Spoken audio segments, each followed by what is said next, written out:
I'm very pleased to be here this evening in North Central Clarendon.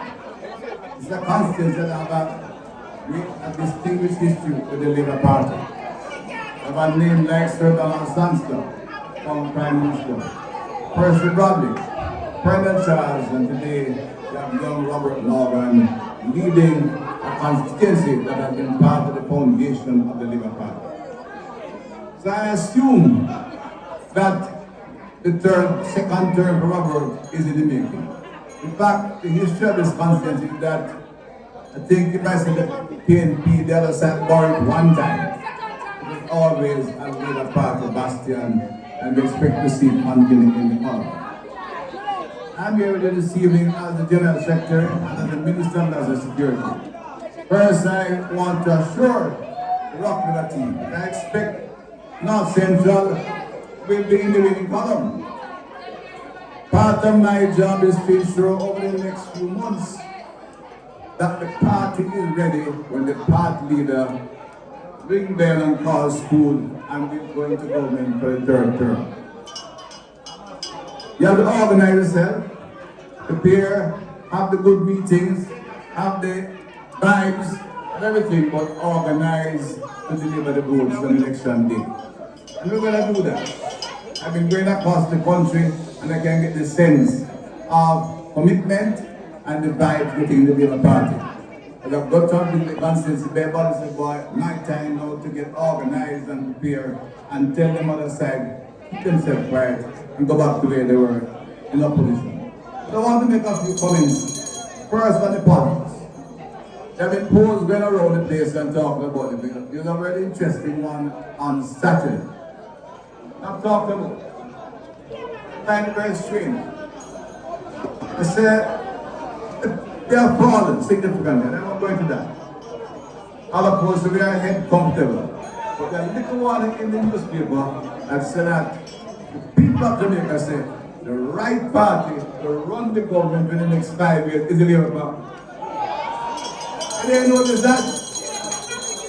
In other words, Jamaicans are saying the best person to run the country is Andrew Horace and the Labour Party. Yes, they have a poll saying, I'm going to vote for the other side. Jamaicans no fool. The Jamaicans no fool. Jamaicans want the best party, the best person to lead the country and lead the country to prosperity.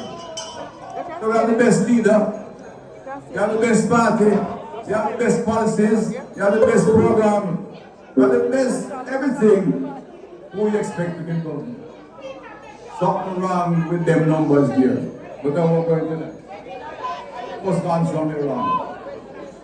This evening in Rockrimmon, come to give my support to young Member of Parliament, Robert Morgan, and I want to recognize the members of the platform, the many councils, some Parliament Party councils, including my friend Sakala. I don't call him as you was Sakala.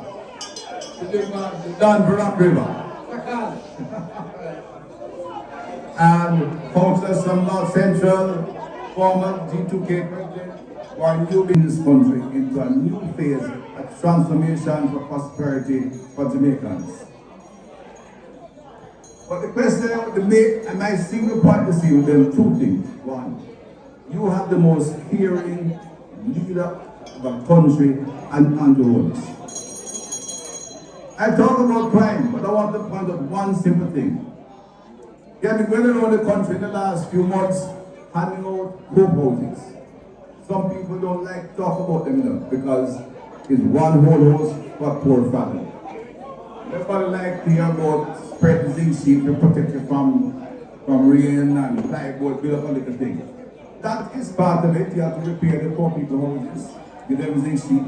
But when you are able to, as a government, and to a very poor person, and enter a new house costing $8 million, it shows a level of respect and concern that has never been seen by any leader in the history of the country. I hear about the little man in North Central called Jalide. Who knows Jalide? Jalide is a 1 foot. He's diabetic. He's a poor, humble Jamaican. Up the street.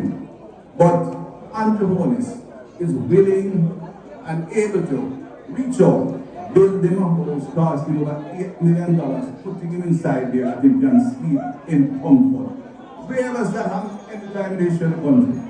That shows clear respect and concern for every single Jamaican, whatever station you're from. That is the message every one of you must take from here. The government of the Labour Party, led by Andrew, is care about poor people. Not a talk business, you know. We're not talk shop. We're not talk and work. We demonstrate it in real life because the Prime Minister came to Rock River, came to North Central Clarendon and give the house to the little poor man. That man never think to just see a Prime Minister in his entire life. Prime Minister was there because he cares. He traveled across the country. He came to my constituency. He has identified that across this country there may be 6,000 people living in desperate conditions. They're not in a condition to go into an infirmary. They're not, but they have property, access to property, and a family to look after. They have to be provided with that decent home. You see, when that man get that safe home, concrete now, can sleep in comfort.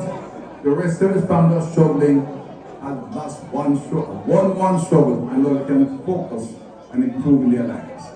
And much of the programs that emerged from the policy of the Labour Party that Andrew Holness has put together is to make Jamaica a better place and to make poor people more comfortable.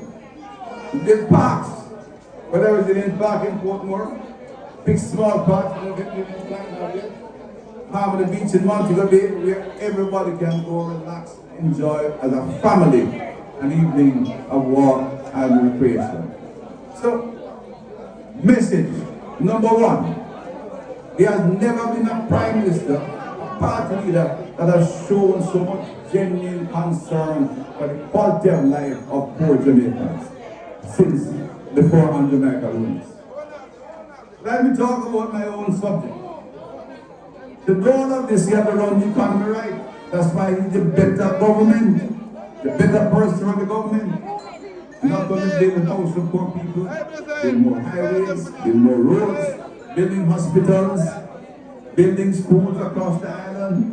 Now we start the Spark program is $40 billion. Z4's 10 million.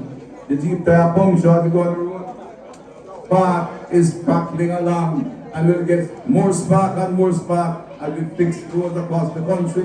We build highways, we can run the country right, and we can have money to spend. You have to understand, when they talk about fiscal balance, all it means for you and young man.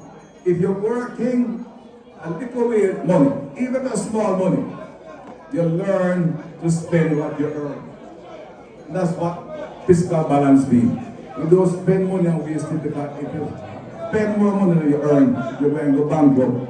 You're going to end up in debt, and people are running down, and you go hungry sometimes because you can't find food. You can have to pay the debts. That is all simple how you run the country properly. But let us go to a big topic. Everybody, the country accepts crime is a major problem. Not since we came to power. Not since 2016 or 2007. It has been with us a long time. For some reason, Jamaica fall into a